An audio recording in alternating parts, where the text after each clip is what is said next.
Have you ever discovered a truth so painful it shattered your entire world, only to find that what remained was something unbreakably pure?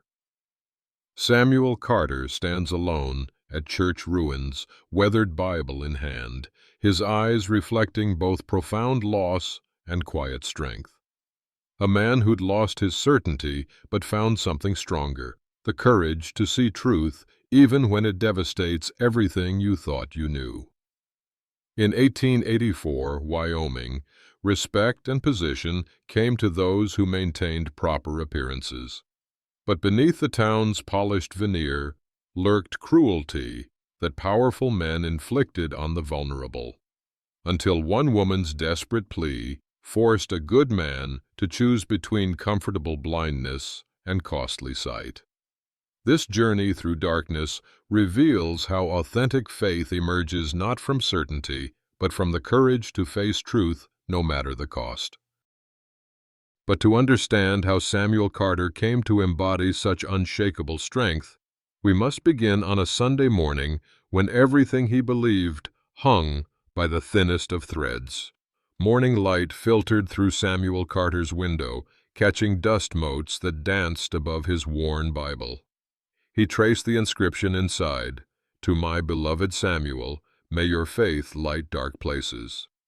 His late wife's handwriting still bringing both comfort and pain 5 years after her passing. His calloused fingers, marked by years of honest ranch work, moved gently across the familiar pages before closing the book with purpose. Sunday mornings required both spiritual and physical preparation. As he buttoned his best shirt and straightened the string tie at his collar, Samuel glanced at his reflection in the small mirror. At 42, lines had formed at his eyes, and gray threaded his dark hair, but his gaze remained steady. Not handsome, perhaps, but respectable, a word that carried significant weight in Clearwater, Wyoming. The aroma of coffee and biscuits drew him to the kitchen where Eli, his youngest ranch hand, already sat at the table. "Morning, Mr. Carter," the boy said, rising quickly. Samuel motioned him back to his seat. "God's day is for everyone, Eli, no standing on ceremony." He poured coffee for them both, adding, "How's that reading coming along?" "Chapter of Psalms every night, just like you said." The boy's pride was evident. At 19, Eli had arrived at the ranch unable to read, with only a prison record to recommend him. Most ranchers wouldn't have taken the risk. "Good man. Words have power when used honestly." Samuel passed him a plate. "Ranch is quiet today. Just feed the stock and check the north fence while I'm in town." They ate in comfortable silence until hoofbeats and wagon wheels announced visitors. Samuel opened the door to find a family, travel-worn, their wagon piled with meager possessions, approaching the ranch house. "Forgive the intrusion, sir," the father called, hat already in hand. "We're headed to Sheridan. Been told there might be work. Our wheels cracked, and the little ones haven't eaten since yesterday." Before discussing the wheel, Samuel invited them in, setting out milk for the children and coffee for the parents. Only after they'd eaten did he examine their wagon. "Eli can help you replace that wheel. I've got a spare that'll do until Sheridan." Samuel noticed the mother's anxiety, the way she kept the children close. "There's work here for a few days, if you need rest before continuing." "We've heard stories about this region," the father said hesitantly. "Towns where strangers aren't welcome, especially if they're without means." Samuel frowned. "Clearwater's a God-fearing town. Sheriff Brady keeps good order. Pastor Williams has served faithfully for 15 years. They say women have gone missing," the man continued quietly. "Say the church. Don't put stock in travelers' tales when judging good men," Samuel interrupted firmly. Their daughter, perhaps 12, had remained silent, flinching when Samuel raised his hand to point toward the barn. Something in her fearful eyes triggered a protective instinct in him, but he dismissed it. Travel was hard on children. As the family followed Eli to repair their wagon, Samuel prepared for town. Proper church attendance mattered in Clearwater. Faith was the foundation of community, after all. The gleaming white church stood proudly at the town center, its steeple visible for miles across the Wyoming prairie. Samuel nodded respectfully to Sheriff Brady, who stood near the entrance, stern in his Sunday best, watchful eyes noting all who entered and those who didn't. Inside, social hierarchies were as clearly defined as the church's architecture. Mayor Hutchinson and his family occupied the front pew, their clothes a cut above others. Behind them sat the town's merchants and professionals.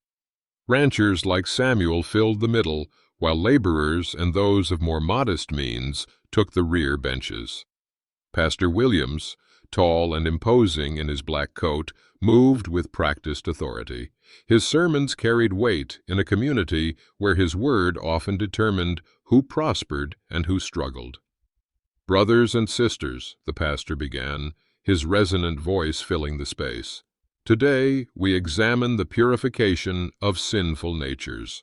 The Lord tests the righteous, but his wrath falls upon those who harbor corruption in their hearts."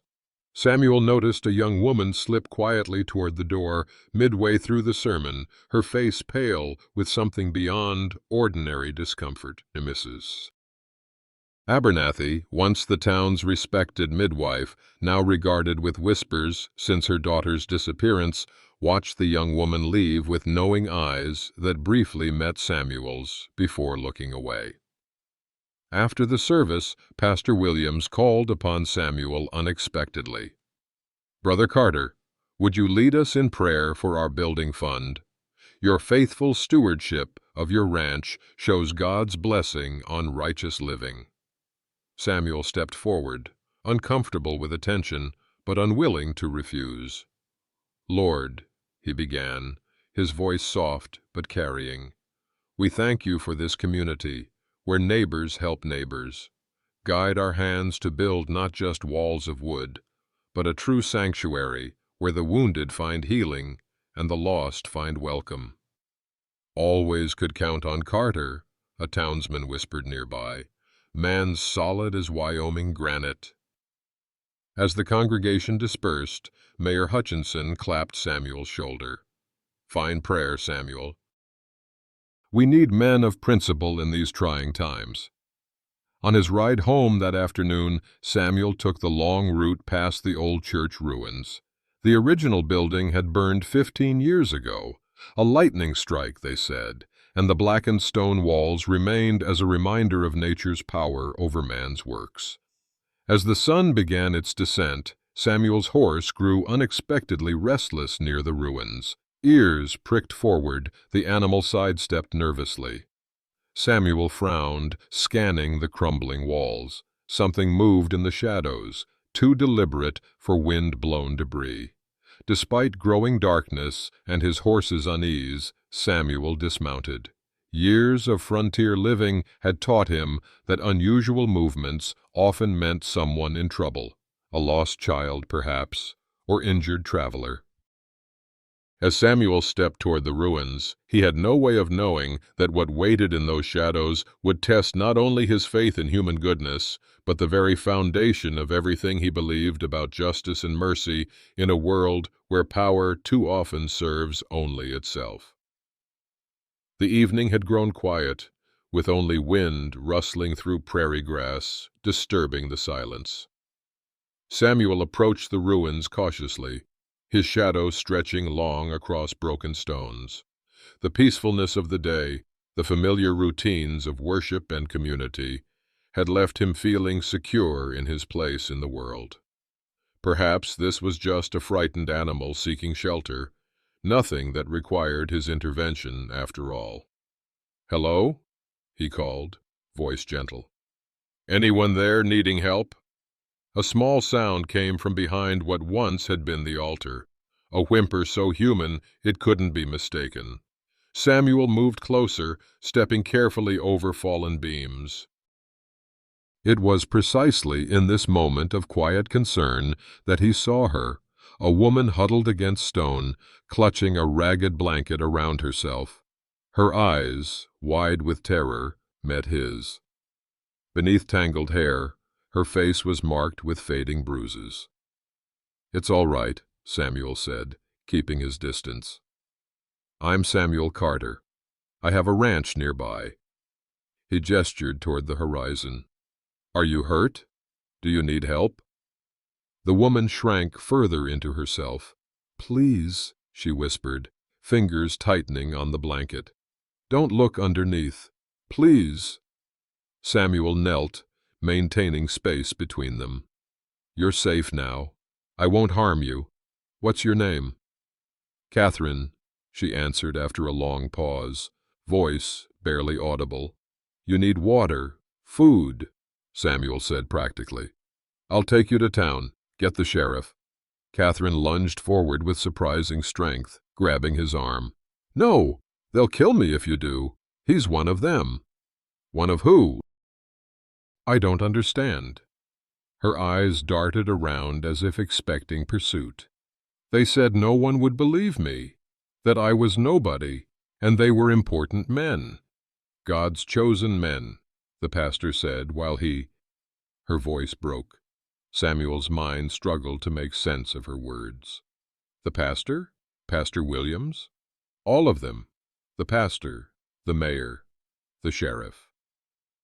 Each name emerged like poison being extracted. "Read this." She pulled a journal from beneath the blanket, along with a bundle wrapped in cloth. "Then decide if you'll be like the others." The journal was bound in simple leather, its pages filled with neat handwriting. Samuel recognized the first entry immediately. The distinctive flowing script of Pastor Williams, meticulous as in the church records. The entry detailed treatment of Catherine's sinful nature through methods that turned Samuel's stomach. Mayor Hutchinson's blocky handwriting followed, then Sheriff Brady's cramped letters, each documenting their own sessions with clinical detachment. The cloth bundle contained torn clothing with bloodstains, locks of hair labeled with dates, and a sheriff's badge that must have been lost during one session. The evidence was methodical, overwhelming. "I know this handwriting," Samuel whispered, his world tilting sideways. "These men, I've prayed beside them, I've broken bread with them." "Then you'll be like all the others," Catherine said flatly. "You'll choose them over the truth." Samuel looked up from the journal, his face ashen. The certainty that had defined his life, his faith in community, in church leadership, in justice, crumbled beneath the weight of undeniable evidence. "No," he said finally, his voice finding new resolve. "I won't. My ranch is 3 miles east. You'll be safe there while I figure out what to do." The ride to the ranch was silent, Catherine clinging to the blanket with one hand and the journal with the other. Samuel helped her dismount, noticing her wince of pain, and led her inside through the back door. "Eli," he called softly to the young ranch hand, "prepare the back room, please. We have a guest who needs privacy." To his credit, Eli asked no questions, merely nodding at Catherine with respectful distance before gathering clean linens. Samuel found bread, cheese, and dried fruit, setting them before Catherine, along with water. "You're safe here," he assured her. "Rest tonight. We'll talk more tomorrow." In his own room later, Samuel was violently ill, his body rejecting what his mind could barely process. Kneeling beside his bed afterward, words failed him for the first time in years. His prayers came in fragments. "Lord, how could they? In your name, these men who claim..." Each petition dissolving into questions that found no answers. Dawn found him still awake, Catherine's journal open before him. There were others, he discovered. Women who had disappeared or been discredited as hysterical when they spoke out. Each incident documented with the same clinical precision, stretching back years. "God help me," Samuel whispered, staring at names of women he remembered being dismissed as troubled or immoral. "I don't know who to trust anymore." In the days that followed, Samuel's absence from church was noted. Sheriff Brady rode by the ranch, just checking on things, his casual inquiries about Samuel's guest carrying unmistakable warning. Samuel claimed a cousin recovering from illness, his first deliberate lie, each word tasting like ash. At night, he still reached for his Bible, though certainty had been replaced by questions that burned like acid. What kind of God allowed his representatives to commit such atrocities? What was faith worth if it enabled evil rather than confronted it? As evening shadows grew long, one week after finding Catherine, Samuel stood at his window watching Sheriff Brady's retreating figure. The sheriff's friendly visit had included pointed references to disturbed women who invent tales when they don't get their way. With this threat now clear, Samuel faced a choice that would define not only his own character, but possibly the fate of his entire community. The path ahead was shrouded in darkness, with no guarantee of justice or safety, only the certainty that remaining silent meant becoming complicit. Sometimes, the cruelest blow is not the first assault on our dignity, but the moment we realize how alone we truly are when the dust settles and the witnesses return to their comfortable lives. In the days that followed, Samuel learned the difference between being struck down and being broken. He avoided town entirely, sending Eli for necessary supplies with careful instructions to say nothing about their guest. Each Sunday, Samuel rode to the edge of town, staring at the white church steeple before turning back, unable to cross the threshold into what now felt like elegant hypocrisy. Catherine remained mostly silent, startling at every sound. Her bruises faded, but the wariness in her eyes remained, a constant reminder of truths Samuel couldn't unlearn. She stayed in the back room, emerging only when certain no visitors were present. Isolation closed around them like Wyoming winter, absolute and unforgiving. Samuel's business associates found reasons to delay meetings. Suppliers reported being out of stock of items they'd always provided. Even ranch hands began drifting away, citing family needs or better offers elsewhere. Only Eli remained, his loyalty perhaps stemming from understanding what it meant to be judged unfairly. One night Samuel sat at his kitchen table, Bible open before him. "Beware of false prophets, who come to you in sheep's clothing, but inwardly are ravenous wolves," he read aloud, the words carrying new, bitter significance. His fingers traced familiar passages as if searching for hidden messages he'd missed all these years. The crisis wasn't just about community betrayal. It cut to Samuel's spiritual core. If these men could use faith as a weapon, what did that mean about God? If evil could so easily wear the mask of righteousness, how could anyone discern truth?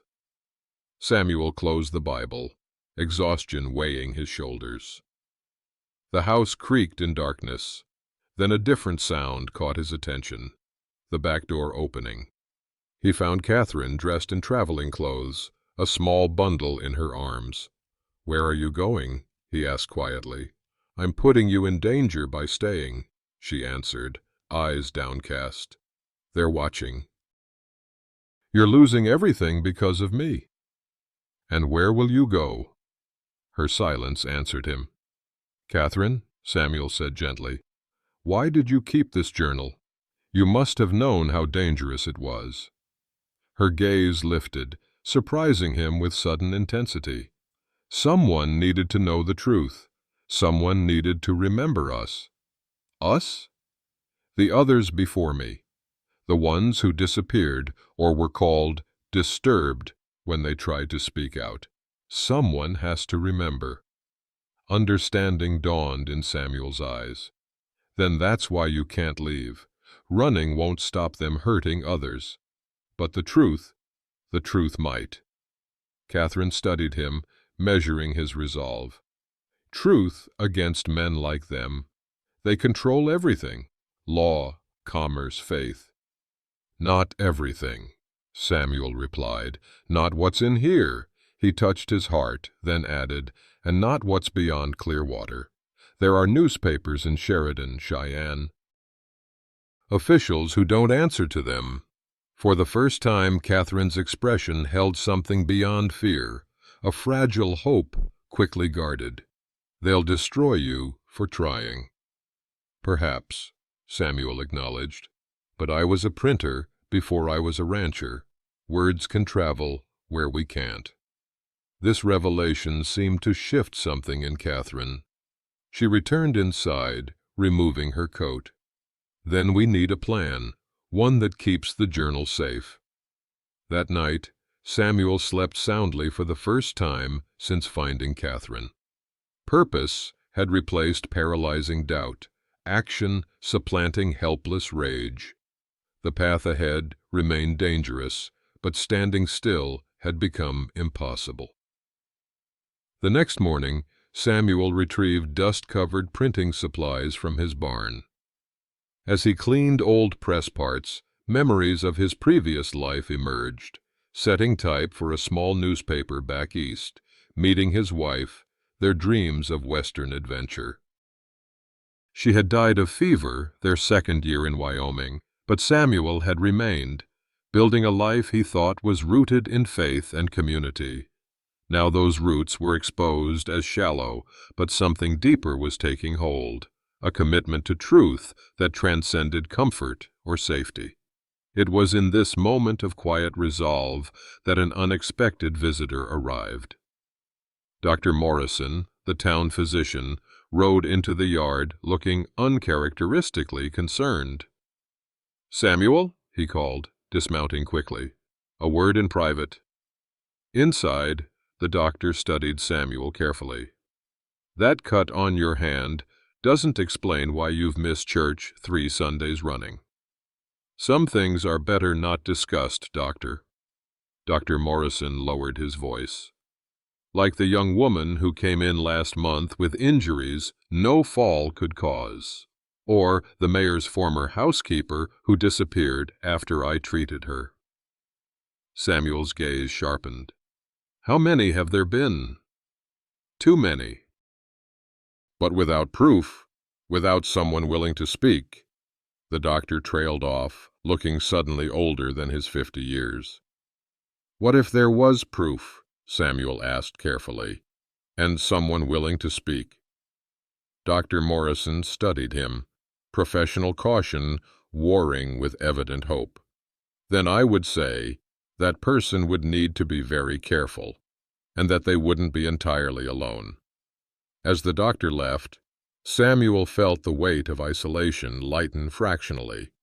This small act of human decency reminded him of a truth he had almost forgotten, that choosing hope was not naive optimism, but the most radical act of courage possible in a world where silence protected only the guilty. With this choice made, Samuel could not yet see how his decision to hope would ripple outward, touching lives he had never imagined, and drawing allies he had never expected in the struggle against powerful men who believed themselves beyond accountability. Hope, once chosen, has a way of attracting itself, and sometimes the very qualities that make us targets for cruelty also make us magnets for those who hunger for authentic goodness in a world grown cynical.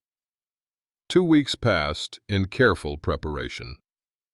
Samuel drafted letters using details from Catherine's journal, avoiding specifics that might identify her while providing enough evidence to demand investigation.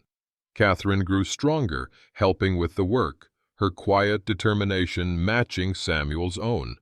Dr. Morrison became their first true ally, bringing medical supplies for Catherine and news from town. "There's talk," he reported one evening. "Questions about women who left suddenly over the years. Your absence has been noted. "And what do they say about me?"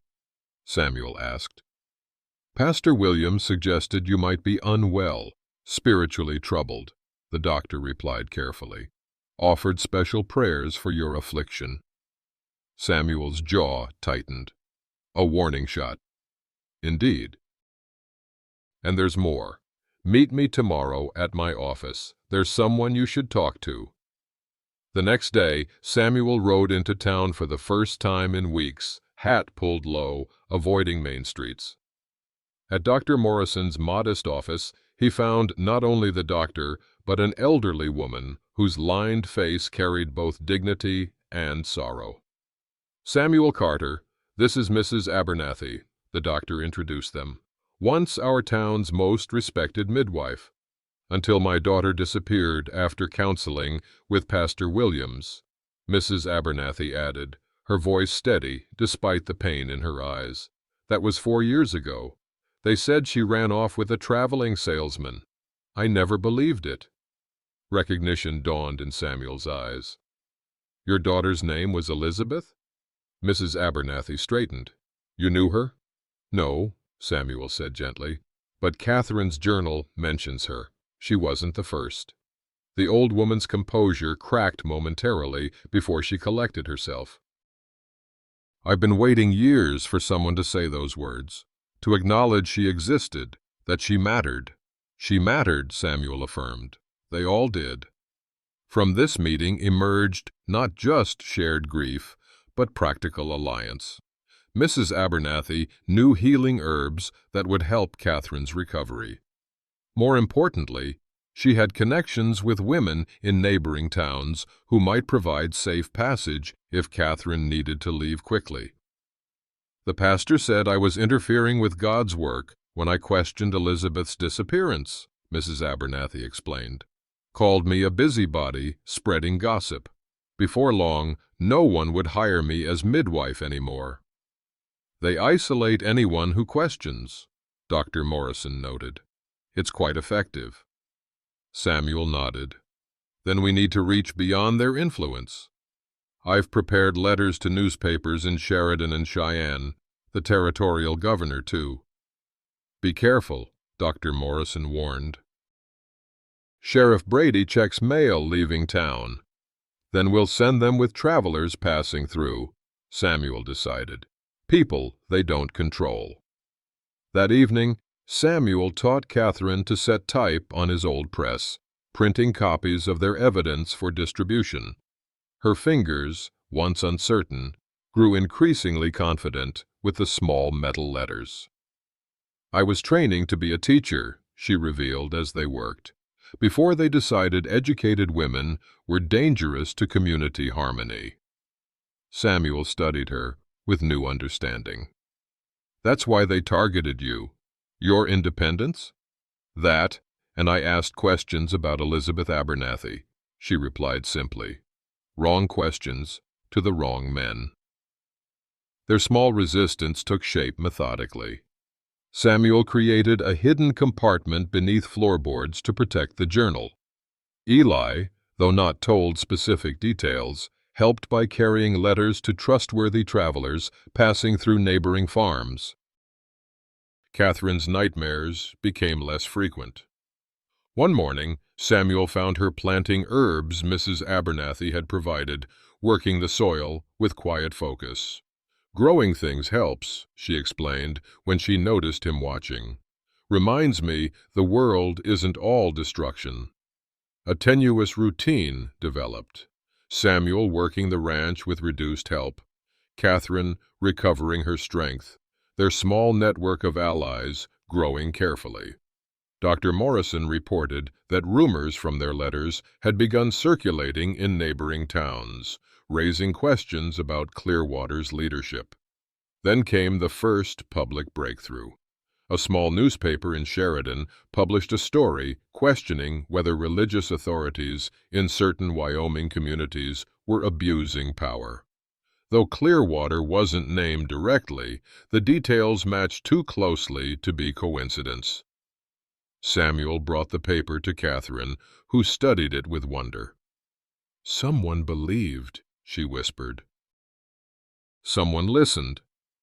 For the first time since he'd found her, Catherine smiled, a small, fragile thing, but unmistakably real. Samuel felt something shift in his chest, a knot of hopelessness loosening fractionally.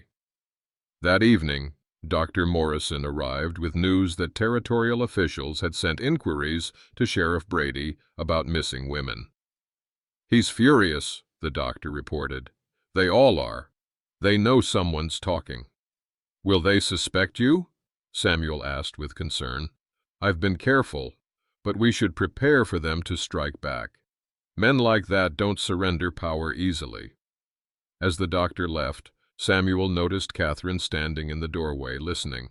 The setting sun caught her face, highlighting a determination that had replaced much of her earlier fear. "It's begun," Samuel told her, showing her the newspaper. "People are questioning. What happens when they realize who's sending the letters?" "We'll face that when it comes," Samuel replied. For now, we keep telling the truth. As darkness fell, Samuel felt both hope and foreboding. Their small victories had not gone unnoticed, and powerful men would not remain defensive forever. The light they had kindled might grow or be violently extinguished. Yet something had already changed that couldn't be undone. Truth, once spoken, took on a life of its own. Like seeds scattered on wind, some would find fertile ground beyond the reach of those who would destroy them. But the men who ruled Clearwater would not surrender their power without a fight. Their counterattack, when it came, would test not just Samuel's resolve, but everything he had rebuilt from the ruins of his former faith. Spring had fully arrived, bringing life back to the Wyoming landscape. Samuel stood on his porch watching Catherine tend the herb garden she'd established. 2 months had passed since he'd found her at the church ruins, and physical healing had progressed visibly. She moved without wincing now, and color had returned to her face. Reports continued arriving through their careful network. 3 newspapers had published stories questioning Clearwater's leadership. A territorial investigator had requested records from Sheriff Brady about women who had left town suddenly. Samuel allowed himself to believe justice might actually be possible. "The mint's coming up strong," Catherine called, gesturing toward green shoots emerging from dark soil. Samuel was about to reply when the sound of approaching riders caught his attention. Sheriff Brady led 4 deputies toward the ranch house, their expressions grim beneath the brim of their hats. "Get inside," Samuel said quietly to Catherine. "Take nothing. Act normally." She nodded, understanding immediately, and walked unhurriedly into the house as Samuel stepped forward to meet the riders. "Morning, Sheriff," he called, keeping his voice casual. "What brings you out this way?" Sheriff Brady dismounted, his smile not reaching his eyes.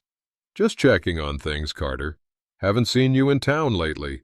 Pastor's concerned about your spiritual welfare." "Kind of him," Samuel replied evenly. "Been busy with spring calving?" The sheriff nodded as his men spread out around the property. "Heard you might be harboring someone. Unwell. For her own good, you understand. Family's worried." "My cousin is recovering from illness," Samuel answered, the lie now practiced. "Nothing that concerns the law?" "Mind if we look around, just to ease everyone's mind?" It wasn't a request. Samuel nodded, knowing refusal would only confirm suspicion. "Help yourself. Eli, show the deputies the barn." While the young ranch hand led 2 men toward the outbuildings, Sheriff Brady and the others entered the house. Catherine sat at the kitchen table, calmly sewing a torn shirt, her eyes downcast in appropriate feminine modesty. "Ma'am?" The sheriff nodded, studying her carefully. "Sheriff," she responded quietly, not meeting his gaze. The men conducted their search methodically, checking rooms, opening closets. In Samuel's study, the sheriff paused at the old printing equipment in the corner.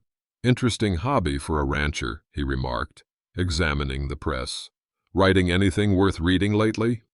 Just personal correspondence, Samuel replied, maintaining his composure despite the violation of his home.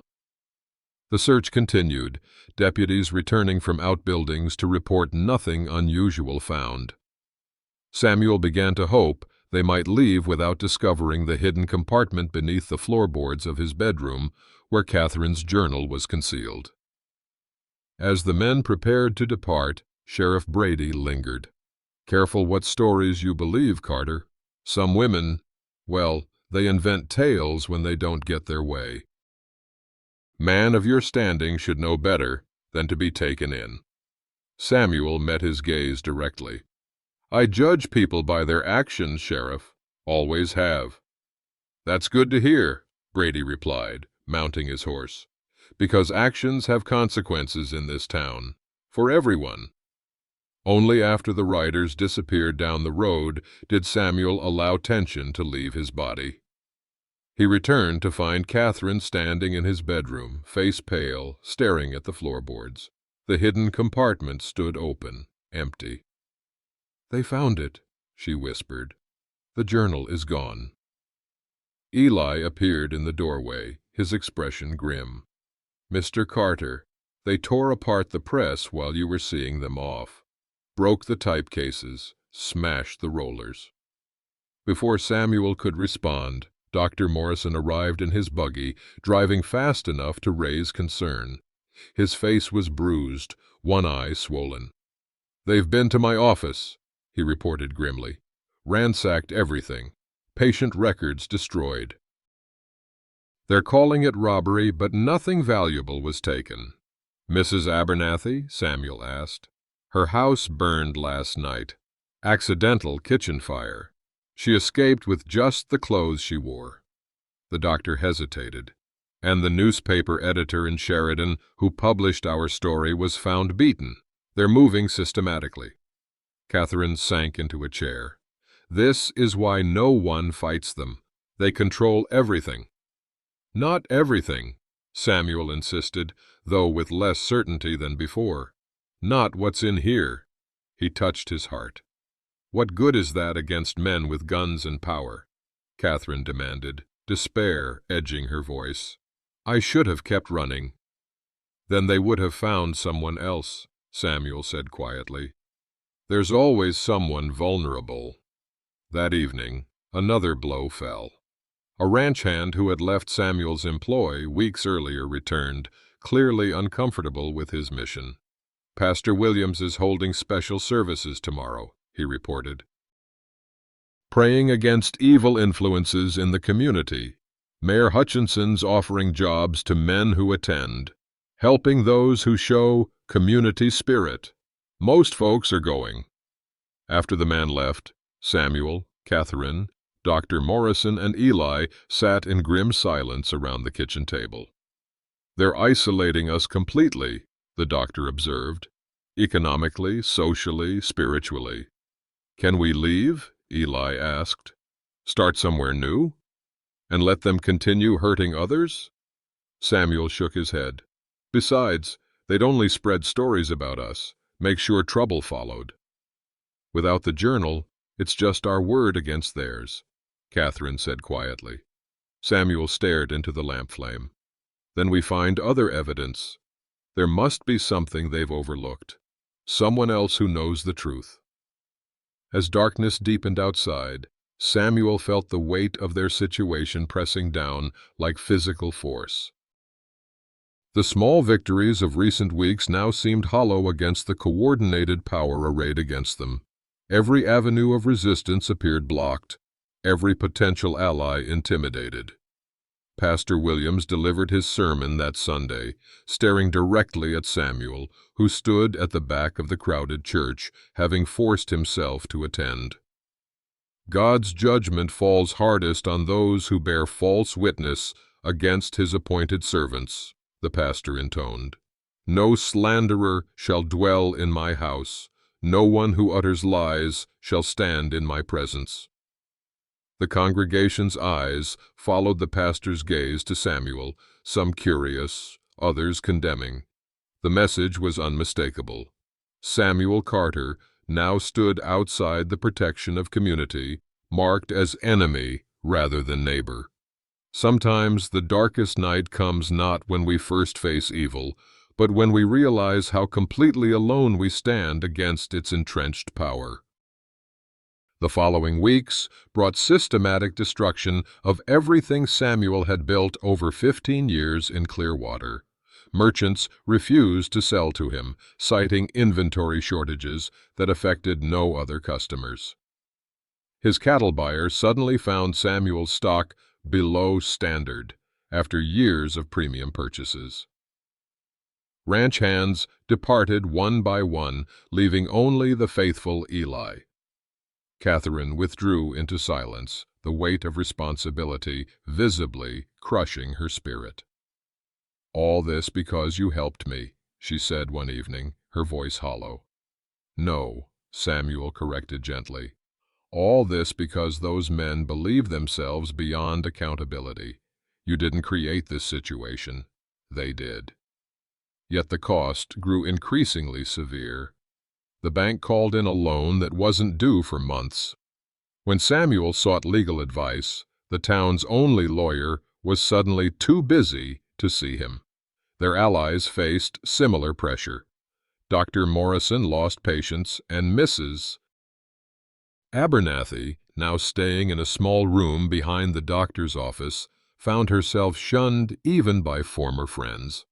One night, Samuel rode alone to the church ruins, seeking solitude to wrestle with doubts that threatened to overwhelm him. The moon cast pale light on blackened stones as he sat amid the wreckage of what once had been sacred space. "Where are you?" he demanded of the night sky. "If these men speak for you, what kind of God are you?" Only silence answered. Samuel found himself facing the possibility that either God didn't exist or didn't care, that the universe contained no justice beyond what humans manage to create themselves. Perhaps God speaks through those no one listens to. Samuel startled at the voice, turning to find old Joseph, the church caretaker thought to be simple-minded, standing quietly nearby. "Joseph, what are you doing here?" "Same as you, looking for truth in ruins." The old man settled beside Samuel with surprising grace. "Been waiting for someone to ask the right questions. They think me too simple to notice, too old to remember. But I see, I remember." Samuel studied him with new awareness. "What do you remember, Joseph?" "Everything," the old man replied simply. 15 years tending the new church. Before that, 20 years here.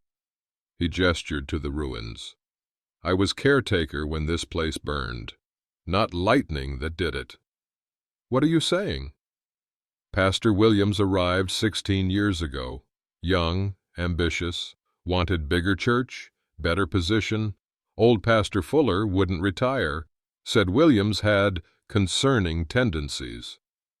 Joseph's eyes reflected moonlight, suddenly sharp with intelligence. "Fire came 3 months later. Pastor Fuller died inside. Williams built new church with insurance money." Samuel's mind raced. "You think he—" "I know," Joseph interrupted. "Saw him leaving that night. Kept my mouth shut out of fear. Been watching ever since." "Keeping count." "Count of what?" The old man stood, surprisingly spry. "Come, see what silence has cost." Joseph led Samuel to an overgrown cellar entrance hidden behind collapsed stonework. Inside, lit by Joseph's small lantern, Samuel discovered hundreds of items carefully arranged on crude shelves: hair ribbons, handkerchiefs, buttons, pages torn from journals, small personal effects. "Mementos," Joseph explained. "Things they dropped or lost during their sessions. Things I collected afterward." "All these women," Samuel whispered. The scale of abuse suddenly, horrifyingly clear. 17 I know by name. Others I never learned. Been happening since Williams came. Sheriff, mayor, sometimes visiting businessmen they wanted to impress. Joseph's voice remained calm, though his hands trembled slightly. Started writing it down after fifth girl disappeared. Dates, times, who came and went. You have records? Joseph nodded. Hidden, where they'd never look. Too proud to think the simple man sees everything. Why tell me now? Why not before? Waited for someone who'd believe me. Someone with courage to use the truth. The old man's eyes held Samuel steadily. You're losing everything for her. That tells me what kind of man you are. Samuel stared at the collection, each item representing a woman whose suffering had been erased from community memory. The scale of evil was staggering, yet Joseph had patiently documented it all while playing the role of simpleton. How did you stay sane, knowing all this? Samuel asked quietly. Who says I did?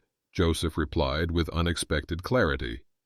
Sanity is costly when you see what others pretend not to, but someone must witness, even when justice seems impossible. In the lantern light, Samuel noticed a small wooden cross hanging from a nail on the wall. Despite everything, Joseph had maintained some form of faith. You still believe? Samuel gestured toward the cross. Not in men who claim to speak for God, Joseph answered. In something deeper. Truth has its own power, its own time. We're just its caretakers. As they emerged from the cellar, dawn light touched the eastern horizon. Samuel felt simultaneously crushed by the weight of discovery and oddly lightened by no longer bearing witness alone. He helped Joseph conceal the entrance once more, making plans to return and document everything properly. Back at the ranch, Samuel found Catherine sitting on the porch, watching sunrise paint the prairie gold. I thought you'd left, she said simply. I'll never abandon you, he replied, settling beside her. And I've found someone else who's been keeping records all these years. As Samuel shared his discovery, something awakened in Catherine's eyes, not quite hope, but its necessary precursor, the understanding that they were not alone in their knowledge, that someone else had seen, someone else remembered. He kept count, she whispered. All this time, he kept count, Samuel nodded. Every one of you mattered to someone. That small act of defiance, one old man silently collecting evidence when no one would believe him, created a turning point. Even in complete isolation, truth had persisted, waiting for its moment. By morning's full light, Samuel made a decision that would determine everything that followed. He would not run, would not surrender, would not pretend not to know what he now knew. The cost might be everything he possessed, perhaps even his life, but silence was no longer possible. That evening, when Dr. Morrison visited to check on Catherine, Samuel spread a rough map of the town on the kitchen table. We need to plan more systematically, he said. Old Joseph has evidence stretching back 15 years. We have Catherine's testimony. What else might exist that they don't know about? As night fell, a small flame of resistance continued burning in a house surrounded by darkness, a fragile counterpoint to the overwhelming power aligned against it. In this darkest hour, Samuel discovered that sometimes the most radical act of faith is simply refusing to look away from truth, no matter how painful. Sometimes God speaks through those no one listens to, and sometimes faith is reborn not in cathedrals, but in ruins, where the only light comes from human courage refusing to be extinguished. For the next week, Samuel and Catherine carefully documented old Joseph's evidence. The old caretaker's meticulous records included dates, times, and even snippets of conversation overheard while he pretended to be working nearby.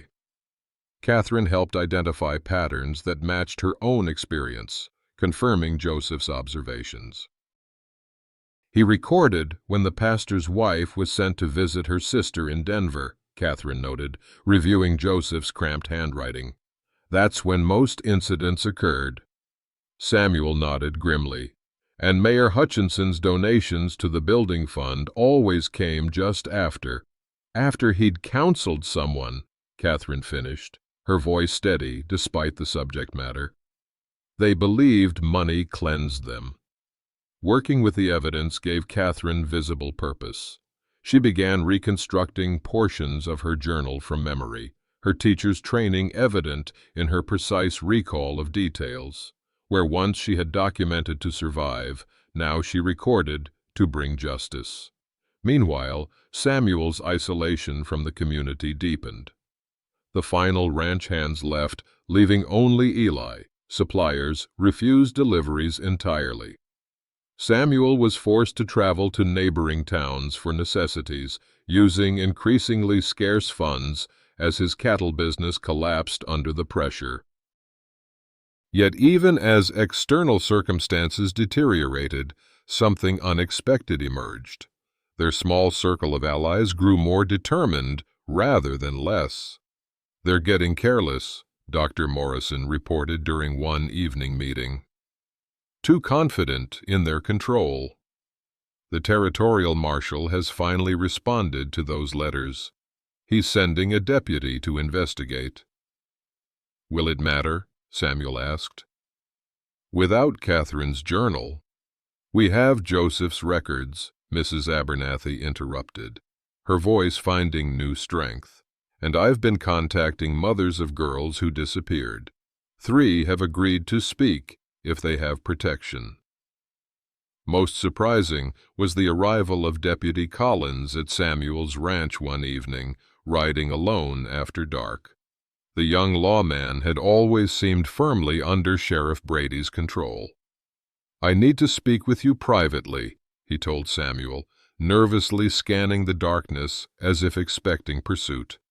Inside, Collins removed his hat, turning it anxiously in his hands. "My sister was sent away 10 years ago. They said she was unstable after making false accusations against respected men." "Why come forward now?" Samuel asked directly. "Why take the risk?" Collins looked up, something like shame in his eyes. "Been watching you. Man stands alone against these odds. Made me wonder what I've been standing for." He reached into his coat, withdrawing a folded paper. "Sheriff keeps private records of all incidents. I copied this page.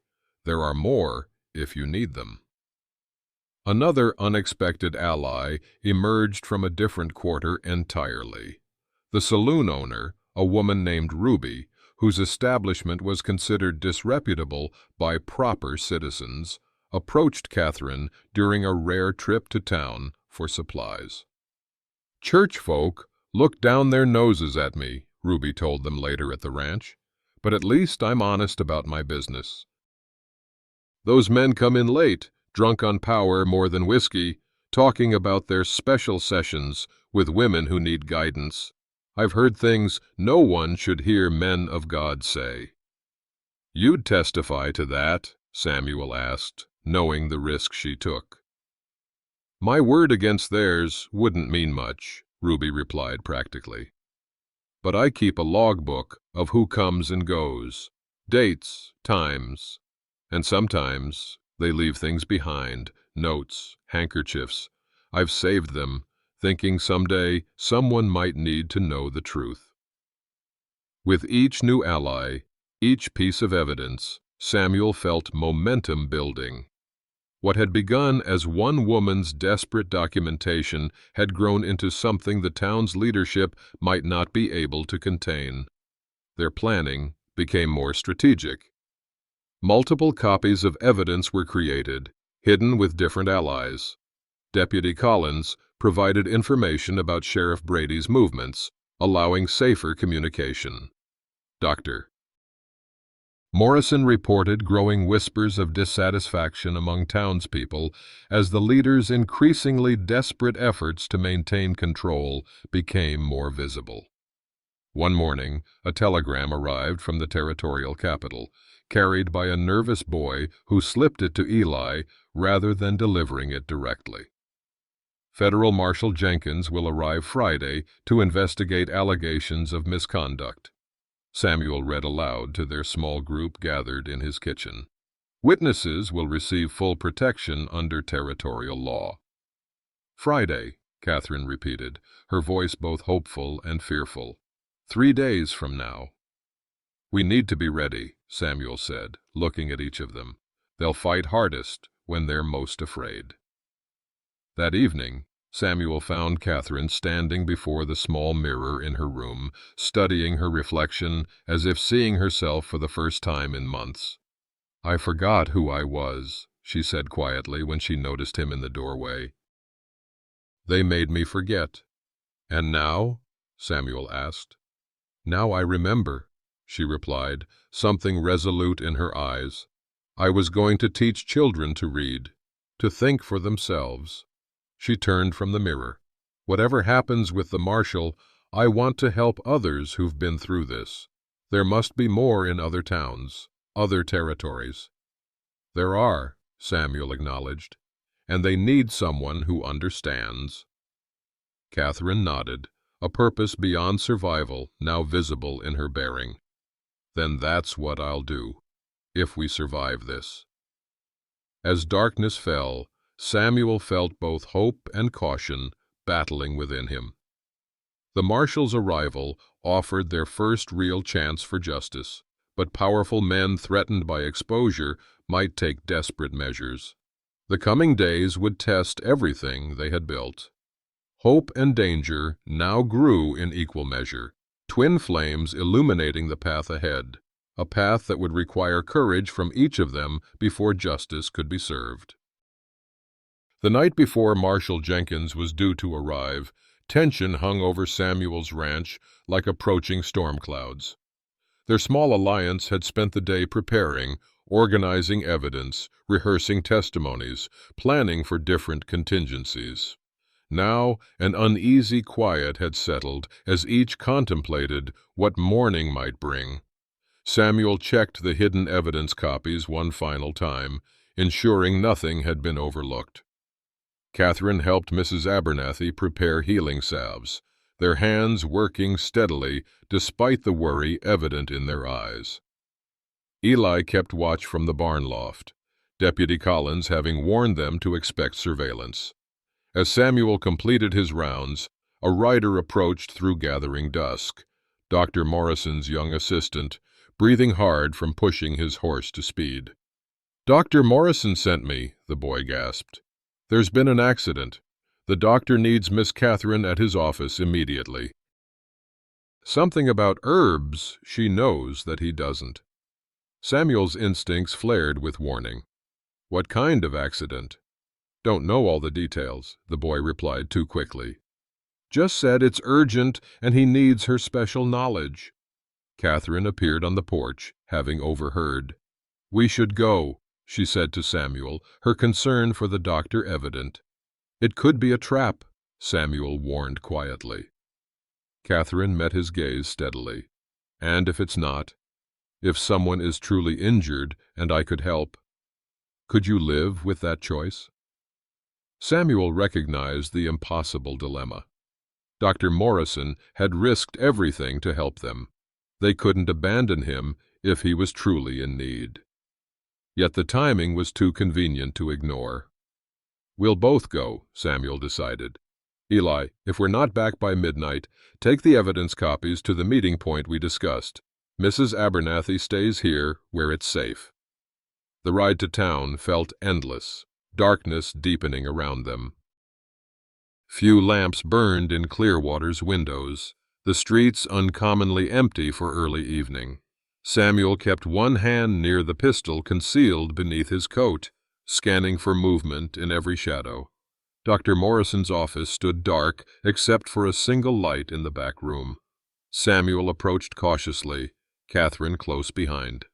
"Doctor," he called, pushing the door open. They found Morrison unconscious on the floor, a bloody gash across his forehead.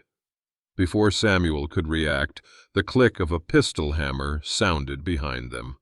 "How predictable," Sheriff Brady said, emerging from shadows with two deputies. "Concern for others remains your weakness, Carter." Within moments, they were surrounded. Pastor Williams and Mayor Hutchinson appeared from the back room, their expressions showing neither anger nor triumph, but something more disturbing, absolute certainty in their righteousness. "Samuel," Pastor Williams sighed, as if disappointed in a wayward child. "We gave you every opportunity to return to the fold, to remember your place in our community." "My place?" Samuel echoed, positioning himself slightly before Catherine. "As silent witness to abuse, as complicit bystander, as respectful citizen who understands that order requires compromises," Mayor Hutchinson interjected smoothly. "Surely you realize the marshal won't arrive tomorrow." Cold understanding settled in Samuel's stomach. "What have you done?" "Simply redirected him," the mayor smiled thinly. "Urgent matters elsewhere. Territorial officials are remarkably responsive to significant financial contributions." Sheriff Brady gestured with his pistol. "Now, let's discuss your future, what remains of it." They were marched to the sheriff's office, where Brady dismissed his deputies with meaningful looks. Once alone with the three community leaders, Samuel and Catherine were presented with their impossible choice. "Here's our generous offer," Pastor Williams explained, all pretense of kindness gone from his voice. "Recant all accusations. Sign confessions that you fabricated everything out of personal grievance. Surrender all evidence." He leaned forward. "In exchange, you might leave town alive." "And if we refuse?" Samuel asked, already knowing the answer. "Then, unfortunately," Mayor Hutchinson sighed, "the disturbed woman you've been harboring will attack you in a fit of mania. The sheriff will be forced to intervene, tragically too late to save you. She'll be institutionalized, her ravings about respected town leaders dismissed as lunacy." "You've done this before," Catherine said quietly. "Several times," the sheriff acknowledged without shame. "Works cleanly." "No one will believe her," Pastor Williams added with cold certainty. "We've already circulated reports about her unstable history. And as for you, Samuel, we have documents showing you've been embezzling church-building funds, witness statements about your increasingly erratic behavior." Samuel stood silent, measuring the complete trap they had constructed. Every avenue closed, every potential ally neutralized or deceived. The marshal's promised protection revealed as illusion. "You have until dawn to decide," Mayor Hutchinson concluded. "Though I recommend not waiting. The longer this continues, the less comfortable your final hours will be." Left alone under guard in a bare cell, Samuel turned to Catherine, whose face had gone pale but remained composed. "I'm sorry," he whispered. "I thought we could win." "Let me go with them," she replied suddenly. "I'll say I made it all up. They've taken everything else from me.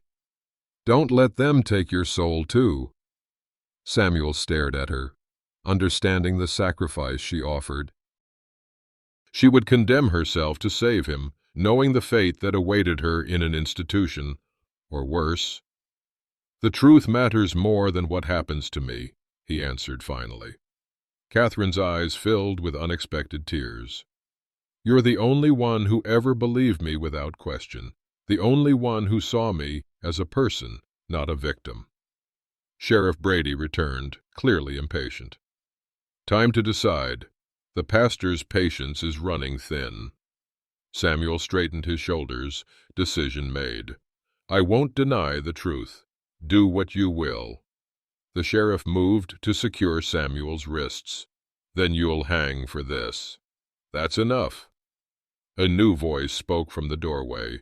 A tall figure in a marshal's coat stood silhouetted against the lamplight, badge gleaming on his chest. "Federal Marshal Jenkins, these people are now under my protection." Sometimes salvation arrives at the final moment, not as miracle, but as the natural consequence of truth that cannot remain buried forever. The silence that followed Marshal Jenkins' entrance stretched taut as a wire. Sheriff Brady's hand hovered near his pistol, calculation visible in his eyes. "I wouldn't," Jenkins advised calmly, his own weapon already drawn. Deputies outside might wonder why their sheriff drew on a federal marshal. "We were told you'd been delayed," Mayor Hutchinson recovered first, political smoothness returning to his voice. "A misunderstanding, clearly." "No misunderstanding," Jenkins corrected, keeping his weapon steady. "Your telegraph operator is more loyal to justice than to you. Showed me the message you sent in my name." Two additional men in marshal's badges entered behind Jenkins, taking positions by the door. Sheriff Brady slowly raised his hands, recognizing the shift in power. "These people have been spreading malicious lies about respected community leaders," Pastor Williams attempted, righteous indignation coloring his voice. "They've fabricated evidence, caused division." "I've been investigating you for months," Jenkins interrupted, unmoved.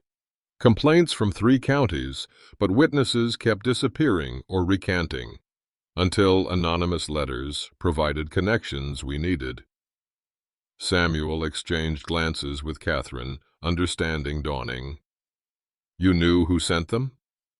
"Wasn't hard to figure," Jenkins replied, motioning for his deputies to secure the 3 town leaders. "Question was whether you'd have courage to stand by them when it mattered. Now, I have my answer."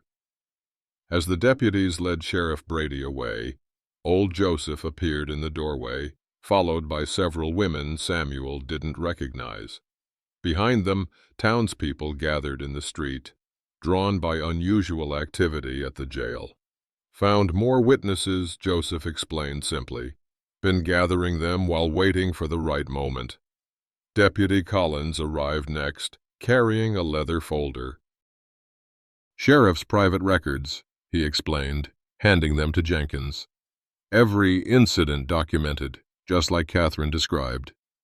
The marshal examined the materials with grim satisfaction. "Enough evidence here for a proper trial. These men won't threaten anyone again." By morning, news had spread throughout Clearwater. Marshal Jenkins called a town meeting, where Pastor Williams made one final attempt to maintain control. "These outsiders come to destroy everything we've built," he shouted to the gathered crowd. "Will you let them?" Samuel stepped forward, facing neighbors who had shunned him for months.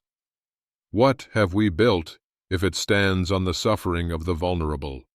What faith have we practiced if it allows cruelty in God's name?" Murmurs moved through the crowd, confusion, disbelief, dawning horror as evidence was presented. Catherine, standing beside Samuel, found her voice at last. "I kept silent before out of fear," she began quietly. Then with growing strength, "I won't be silent now, not for myself, but for those who can't speak." From the crowd, a woman stepped forward, the mother of a young seamstress who had worked briefly at the mayor's home. "My daughter came home from special counseling, changed, never spoke of what happened. Now I understand why." More voices joined, families of women who had disappeared, people who had witnessed strange behavior but remained silent out of fear or uncertainty. The dam of silence, once broken, released a flood of testimonies too powerful to dismiss. Marshal Jenkins maintained order as accusations flew. Mayor Hutchinson attempted to bribe his way out, offering substantial donations to the territorial government. Pastor Williams invoked religious authority, threatening divine retribution against his accusers. Sheriff Brady, most desperate of all, tried to draw his weapon and was subdued by deputies. Each man, confronted with exposure, revealed his true character through how he responded to justice, confirming everything Catherine's journal had documented about their natures. By afternoon, all three men were in custody, along with 2 town councilmen implicated in covering up disappearances. Marshal Jenkins announced that a circuit judge would arrive within the week to begin formal proceedings. "What happens now?" Samuel asked Catherine as they watched the prisoners being loaded into a secure wagon for transport to the territorial capital. "I've been asked to accompany the marshal," she replied, newfound purpose in her voice, "to help identify other victims, to testify. There may be more towns, more men like these." Samuel nodded, understanding this was her path forward, not just healing from trauma, but transforming it into something that might protect others. "Will you return?" he asked, surprising himself with how much the answer mattered. Catherine considered this. "Not to stay. There's work to be done elsewhere, but perhaps to visit, to see what grows from these ruins." The following Sunday, no service was held in the White Church. Instead, a small gathering formed at Samuel's ranch, people seeking understanding, healing, direction in the aftermath of shattered certainties. Samuel had cleared the yard, setting simple benches beneath cottonwood trees. "What do we do with our faith now?" someone asked as they sat together. "If those who led us were corrupt, what can we believe?" Samuel considered this question that had haunted his own journey. "Faith isn't about certainty," he finally replied. "It's about walking forward truthfully, even in darkness, about seeing each other clearly, even when that sight brings pain." Old Joseph, no longer playing the simpleton, nodded agreement. Truth is like water. Block its path, and it finds another way. It always returns to light eventually. Before leaving with Marshal Jenkins, Catherine planted a small garden behind Samuel's house. "Something new should grow here," she explained, pressing seeds into soil with gentle fingers. "Beauty from broken ground." They stood together on her last morning, watching sunrise paint the prairie with possibility. Not lovers, their connection forged in trauma and purpose rather than romance, but something perhaps equally profound, witnesses to each other's courage, believers in each other's worth when no one else would see it. "I used to think God abandoned me," Catherine said quietly. "Now I wonder if he was waiting for me to find my voice." Samuel watched her ride away beside the marshal, toward justice that might never be complete, but was at least begun. Something had been lost in his journey through darkness, the comfortable certainty of unquestioning faith. But something stronger had been found, truth that stood firm, even when everything else crumbled. In time, a new pastor would come to Clearwater. The church would eventually reopen. Life would continue. But nothing would be quite the same for those who had glimpsed both the darkness capable in human hearts and the light that persists despite it. Faith, Samuel discovered, wasn't about buildings or rituals or even certainty. It was about the courage to look beneath whatever blankets of comfort hid painful truths, and the wisdom to recognize that what remained after that difficult seeing, though smaller perhaps, was infinitely more precious. We've walked with Samuel through the collapse of everything he once trusted, watched as a single act of seeing what lay beneath a blanket shattered his comfortable faith and forced him to rebuild something truer. We've felt his rage at betrayal, his despair in isolation, And finally, his discovery that authentic faith emerges not from certainty, but from the courage to face truth, no matter the cost. How many blankets of comfortable ignorance might we be asked to lift in our own lives? What painful truths might be asking for our attention in our families, communities, or within ourselves? Samuel's journey reminds us that sometimes we must lose the God we think we worship to find the God who truly is. The hardest truths often come wrapped in pain, carried by those our society has wounded or rejected. Yet in choosing to see, in bearing witness to suffering, we discover a more profound faith than ritual or respectability could ever provide. What appears to destroy faith often simply burns away what was never worthy of our belief, leaving behind something unbreakably pure. Through Samuel and Catherine, we're reminded that individual choices matter profoundly, that truth cannot remain buried forever, and that authentic community forms not around power or performance, but around the shared courage to see clearly and love anyway. Thank you for traveling this difficult road with Samuel and Catherine. Perhaps the next time someone appears at the ruins of what you thought was certain, carrying truths that will change everything, you'll remember Samuel and find the courage to look beneath the blanket, knowing that what remains after truth may be smaller but infinitely more precious.